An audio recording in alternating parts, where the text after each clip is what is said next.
yapmayı başardı. Ondan evvel Romalılar karenin üzerine kubbe koyamıyorlardı, silindirin üzerine koyuyorlardı. Bakın bu silindir. Şimdi burada yaklaşık 250 metre tutarında bir yapı var. Bergama kentinin mahalleleri, evleri, kahveleri bu yapının üzerinde. Büyük bir avlu. Bu yapı Selinus çayının üzerinde kurulduğu için 2 tane gördüğünüz tüp inşa edilerek suyun akışı kolaylaştırılmıştır. Fakat bu yapının yazıtlar bakımından zayıflığı, hatta yoksunluğu ne olduğu konusunda tartışmaları getiriyor.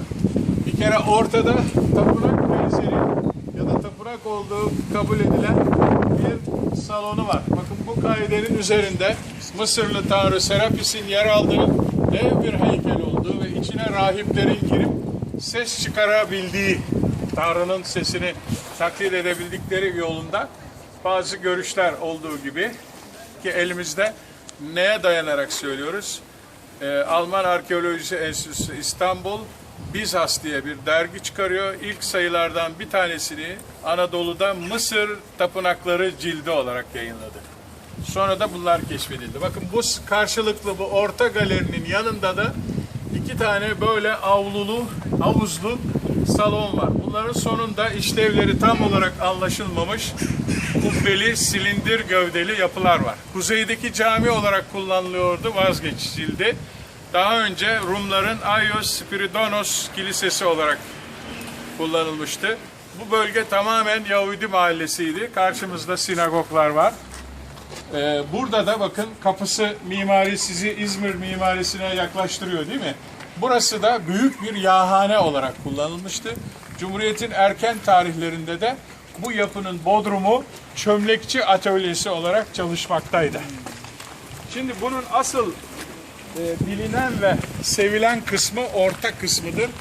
7 kilise gezisi için en erken Hristiyanlık bazilikalarından biri olarak kabul edilir. Ama yapının genel tarihi Hadrianus dönemi. Bakın burada Sekhmet'in canlandırması var. Bunun hayranıyım. Ve burada yapılan araştırma ve sondajlarda bu şöyle canlandırıldı. Bakın bu salonlar çok ilginç. Bu yapı niçin yapıldı? Neden yapıldı?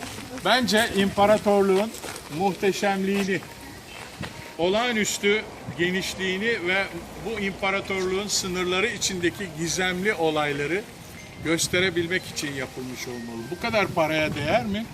Bu Hadrianus döneminin bir çılgınlığı. Bakın orta avlu bir Mısır tanrısı olan Serapis'e adanmış gözüküyor. Bir tapınak formunda ama bildiğimiz tapınaklar gibi değil. 2 yan avlu simetrik ise bakın burada gördüğünüz kuyular, havuzlarla egzotik bitkilere ve canlılara sahne olmuş gibi gözüküyor. Öte yandan da Mısır tezini canlandıran ve kuvvetli olarak temsil eden heykelleri görüyorsunuz. Bunların bir tanesi tavandaki dekoru taşıyacak kadar tam olarak dikilmiştir bakın. Onun tepe noktasından bir kiriş saplayın duvara. Bakın duvarda deliği var. Buradaki tavan mimarisini veya kirişlerini destekleyici yükseklik şu figürde tam anlamıyla canlandırılmış.